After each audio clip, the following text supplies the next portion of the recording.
जय श्री राम फ्रेंड्स। आज की वीडियो में मैं आपको इंदिरा एकादशी की व्रत कथा सुनाऊंगी। तो चलिए शुरू करते हैं।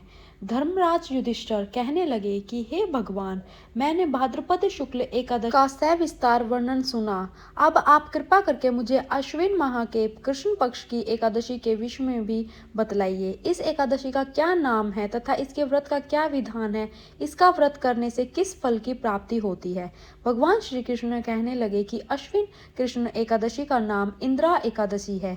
यह एकादशी पापों को नष्ट करने वाली तथा पितरों को अधोगति से मुक्ति देने वाली होती है। इस एकादशी से संबंधित जो कथा प्रचलित है उसे मैं तुम्हें सुनाता हूँ, श्रद्धा पूर्वक श्रवण करो। प्राचीन काल में सतयुग में एक महिष्मती नामक नगरी, जिस पर इंद्रसेन नाम का राजा राज्य करता था, वह राजा बड़ा ही दयालु व प्रतापी था, जिस कारण उसके किसी भी वस्तु की कमी नहीं थी और उसकी प्रजा भी बहुत सुखी पूर्वक जीवन व्यतीत कर रही थी। एक दिन राजा अपने दरबार में बैठा हुआ था तो उसी समय देवर्षि नारद जी भी वहां आ पहुंचे। नारद जी को देखकर राजा अपने आसन से उठे और उनका भव्य स्वागत करके प्रणाम किया और उन्हें आसन ग्रहण करने को कहा। इसके बाद देवर्षि नारद जी ने राजा इंद्रसेन से कहा, हे राजन, आपके राज्य में सभी सुख भोग रहे हैं, प्रजा को किसी प्रकार का कोई कष्ट या दुख नहीं है। मैं आपकी इस उदारता को देखकर अति प्रसन्न हूँ। नारद जी की बात सुनकर राजा ने कहा, ये सब तो आपकी कृपा है, जो मेरे राज्य में हर प्राणी सुख भोग रहा है। इसके बाद राजा इंद्रसेन ने महर्षि नारद जी से आने का कारण पूछा और कहा कि मैं आपकी क्या सेवा करूं जिससे आप प्रसन्न हो जाए। राजा की बात सुनकर नारद जी बोले, हे राजन, मैं एक बार यमलोक गया तो देखा कि तुम्हारे पिता भी वहां बैठे हुए थे। हे राजा, तुम्हारे पिता भी तुम्हारी तरह ही बड़े ज्ञानी धर्माता थे, किंतु एकादशी का व्रत नहीं करने के कारण मरने के बाद वो यमलोक में गए, जिस कारण वो बहुत दुखी हैं। उन्होंने तुम्हारे लिए एक संदेश भेजा है। राजा ने पूछा, वह क्या संदेश है? देवर्षि कृपा करके मुझे बताए।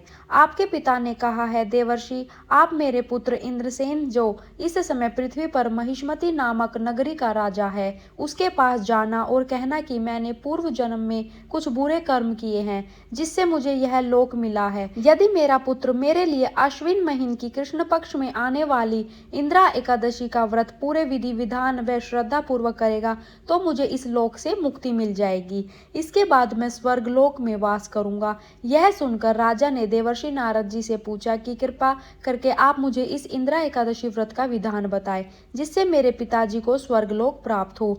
नारद जी ने कहा, इस व्रत के लिए तुम दशमी के दिन प्रातः जल्दी उठकर स्नान आदि से मुक्त होकर किसी नदी पर अपने पितरों के नाम का श्राद्ध करें और रात्रि को पृथ्वी पर शयन करें। जिसके बाद एकादशी वाले दिन प्रातः काल जल्दी उठकर सूर्य भगवान को पानी चढ़ाने के एक लोटे में जल, धूप, दीप, पुष्प आदि डालकर भगवान विष्णु जी को चढ़ाएं और इस व्रत का संकल्प ले, मैं आज पूरा दिन व्रत का निराहार करूंगा और सभी भोगों का त्याग करूंगा। इंदिरा एकादशी व्रत की सभी विधि बताकर नारद जी वहां से चले गए और कुछ दिनों के बाद इंदिरा एकादशी आई। राजा ने इस एकादशी का व्रत किया और पूरे विधि विधान से श्रद्धा भाव से पूजा अर्चना की और अपने पिता के नाम का श्राद्ध किया तथा दूसरे दिन ब्राह्मणों को भोजन करवाकर दान दक्षिणा देकर उन्हें विदा किया। उसके बाद स्वयं ने भोजन किया।